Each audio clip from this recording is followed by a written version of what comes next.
झी 24 तास एक पाऊल पुढे के माध्यम से हिंदुस्तान में आया है। कल कालाधन देश के बाहर भी है, देश के भीतर भी है। एफडीआई उसकी चाबी है। जो लोग एफडीआई के माध्यम से कालाधन लेकर के आए हैं, उन्हीं लोगों का इलीगल मनी, इलीगल एसेट्स देश के बाहर और भीतर जमा है। लेकिन सरकार कोई काम करती ही नहीं है। पता नहीं क्यों, क्या दिक्कत है? क्या उसका ही कालाधन है? उसको डर क्यों लगता? मजबूत लोकपाल बनाने से उसको डर क्यों लगता? शायद इसलिए कि उनके मंत्रियों में से करीब आधे वो भ्रष्टाचार के आरोपों से खुद घिरे हुए, और लोकपाल बना दिया तो शायद ज्यादातर लोग जेल में चले जाएंगे और फिर सरकार कैसे चल पाएगी? सरकार ही गिर जाएगी। ऐसे भी करीब आधी कैबिनेट तो उनकी जा चुकी है जेल में। तो सरकार की नीयत ठीक नहीं लगती है। कालाधन वापस नहीं लाना चाहती, क्यों? भ्रष्टाचार को मिटाने के लिए मजबूत लोकपाल नहीं बनाना चाहती, क्यों? हम लैंड एक्विजिशन एक्ट को खत्म करने की बात करते हैं, छठा वेतन आयोग बन गया, लेकिन किसान आय आयोग की बात करते हैं, तो उसके ऊपर सरकार कार्रवाई क्यों नहीं करती? ऐसे ही तमाम प्रश्न हैं। अब इनका उत्तर ढूंढा जाएगा 9 अगस्त को। आदरणीय अन्ना हजारे साहब, कुछ दोष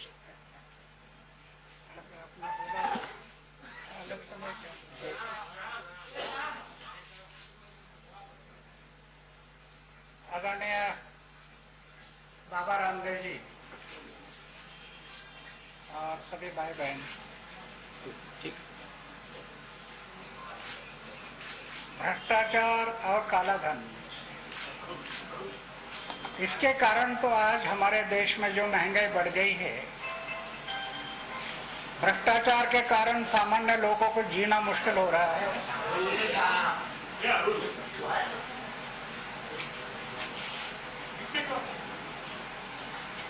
आज हमारी जो योजना चल रही है, गांव के विकास की हो, समाज के विकास की हो, देश के विकास की हो, ये भ्रष्टाचार के कारण 1 रुपए से 10 पैसा भी योजना पर नहीं लग रहा।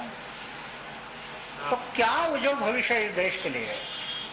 और इसलिए हम लोग सरकार के पीछे पड़े हैं कि भाई ये काला धन लाओ। बाबा तो कई साल से ये बात रख रहे, काला धन लाओ, हम लोग भी कह रहे हैं।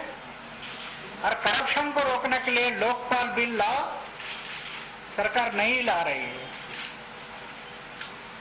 मैं तो कई बार ये रखा कि सरकार की मंशा नहीं है, इस देश का करप्शन मिटाने की मंशा नहीं है, इच्छा शक्ति का अभाव है इस देश का करप्शन को मिटाने के लिए। करप्शन को मिटाने के लिए इस सरकार की नीयत साफ नहीं है। इसके कारण वो आज ये दोनों बातें नहीं कर रही है। और इसके पीछे फिर हमें संदेह निर्माण होता है, काला धन क्यों नहीं रह रहे? तो इनमें से सरकार चलाने वाले कई लोगों से ही काला धन छुपा होगा, इसके कारण वो नहीं ला रहे। अगर नहीं होता तो आपको ये निर्णय लेने के लिए क्या दिक्कत थी? लोकपाल क्यों नहीं ला रहे? तो आज 14 मंत्रियों पर आरोप है। हमारा कहना है, वो बोलता है कि आरोप है, वो सिद्ध नहीं हुआ। अरे सिद्ध तब होगा कि आप जब जांच करेंगे। जांचें नहीं कर रहे तो सिद्ध कैसे होगा? और निष्पक्ष पार्टी से जांच करना चाहिए। सरकार ने नहीं, अभी जैसे वो सीबीआई को उधर लगा दिया। अरे सीबीआई कौन है? सरकार के अंडर में चलने वाली सीबीआई है, वो क्या निर्णय लेगी? अलग से यंत्रणा होनी चाहिए। कानून के माध्यम से चल रहे लोग और क्षेत्र के लोग लेकर उसकी जांच होनी चाहिए। नहीं कर रहे, इसका कारण उनको लगता है कि ये 14 मंत्री की जांच हो गई और 14 मंत्री अगर जेल में गए तो हमारी सरकारें नहीं रहेगी, तो सरकार नहीं रहेगी, ऐसा उनको लगता है खतरा। लेकिन अभी जैसे बाबा ने बताया कि निर्णायक अभी एक लड़ाई शुरू हो गई है। 9 अगस्त क्रांति दिन है। इस देश के आजादी के लिए जो 9 अगस्त को क्रांति हुई देश में, ऐसे इस देश के परिवर्तन की क्रांति इस 9 अगस्त से बाबा जी डिक्लेयर करने वाले हैं। मुझे पता नहीं क्या है, लेकिन हम साथ में रहेंगे, ये लड़ेंगे, क्योंकि ये आजादी सही नहीं मिली ना, लाखों लोगों ने कुर्बानी की, ये भूल गए लोग। लाखों लोगों ने कुर्बानी की, जेल में गए, भूमिगत रह गए, इतने हाल अपेष्टा सहन की, और हमें आजादी मिलाकर दी। आज उनकी याद नहीं रही, गद्दार बन गए कई लोग। तो अभी सिर्फ किसी के आश्वासन पर हम नहीं भूलेंगे। बार बार इन्होंने आश्वासन दिया, ज्वाइंट कमेटी किया, धोखाधड़ी किया, स्टैंडिंग कमेटी में गए, धोखाधड़ी किया, संसद में गए, धोखाधड़ी किया, बार बार धोखाधड़ी किया इन लोगों ने। ये हमारे साथ नहीं, देश की जनता के साथ धोखाधड़ी किया। अन्ना हजारे के कहां बाल बच्चे रोते हैं? अन्ना हजारे हम लोग लड़ रहे हैं इस देश की जनता के लिए, और जनता को आप धोखाधड़ी कर रहे हैं। लेकिन ये मत भूलो कि आपको बिठाया वहां वो जनता ने बिठा है। अगर आप धोखाधड़ी करोगे तो जनता एक दिन आपको सबक सिखाएगी फिर। तो इसलिए हम लोग अभी ये 2 मुद्दे जो हाथ में लिए, करप्शन को मिटाने के लिए लोकपाल, जन लोकपाल बिल लाओ, और जब तक नहीं लाएंगे तब तक ये आंदोलन जारी रहेगा। हम तो पहले ही तय किया है, शरीर में प्राण है तब तक लड़ते रहेंगे। अभी 12 दिन दिल्ली में जो अनशन हुआ, ये प्राइम मिनिस्टर ने लिख कर दिया, इसलिए हम भूले उसको। लिख कर दिया कि 3 मुद्दे आपके हम करने के लिए तैयार है।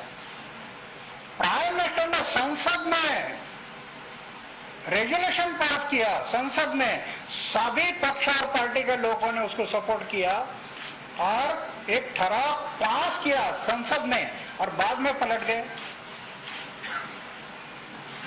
तो क्या विश्वास रखना? और फिर बोलते आप लोग संसद की दिशा भूल कर रहे। अरे दिशा भूल तो आप लोग कर रहे, सुझाव पास किया फिर भी पलट रहे। तो अभी हम लोग एक तय किया कि इनके कई बहकावे में नहीं आएंगे। एक तो लोकपाल आकर रहेगा, या तो हमारा बलिदान होगा, दोनों में एक रहेगा। कई बार हम लोग ये किया, जैसे right to information, Azad Maidan में बैठ गया, करेंगे मरेंगे, आखिर राष्ट्रपति ने साइन किया 12 दिन के बाद, और आरटीआई आ गया। अभी भी हम उस रास्ते पर जा रहे थे, लेकिन प्राइम मिनिस्टर ने हमें लिख कर दिया, इसके कारण हम रुक गए। आगे के लिए अभी नहीं रुकेंगे। अरे हाथ आगे जाकर लोग मरते हैं, ऐसा मृत्यु आने से देश के भले के लिए और समाज के लिए भलाई के लिए मृत्यु आ गया तो हम हमारा सौभाग्य समझेंगे, उसका भय नहीं है। तो हम ये 2 बातें अभी लेकर लड़ते रहेंगे, शरीर में प्राण है तब तक। काला धन और भ्रष्टाचार, ये दोनों बातें इस देश के लिए बहुत महत्वपूर्ण है, अहम है। हमारा देश के कई देशों में तो करप्शन है, लेकिन भारत जैसे लोगों में इतना कई देशों से आगे भ्रष्टाचार चला गया, ये हमारे लिए बदनामी की बात है। भारत वो देश है, ये हर देश को एक आदर्श निर्माण करने वाला है। तो अभी हम लोग यह तय किया है, अभी 9 अगस्त को हम लोग और बैठेंगे। 25 तारीख का हमारा एक आंदोलन हो रहा है, वो भी इसी विषय पर है। उनके साथ भी अभी बात होगी सब हम लोग। और एक हम लोग तय किया, 25 तारीख को जो ग्रुप है, बाबा भी आएंगे, हम भी जाएंगे। 9 अगस्त को वो भी आएंगे, हम भी सब इकट्ठा जाएंगे, और आगे की लड़ाई सब मिलकर लड़ेंगे, सब मिलकर लड़ेंगे। देश में जितने भी लोग भ्रष्टाचार और काला धन के विरोध में हैं, वो सब मिलकर ये लड़ाई लड़ेंगे आगे। झी 24 तास, एक पाऊल पुढे।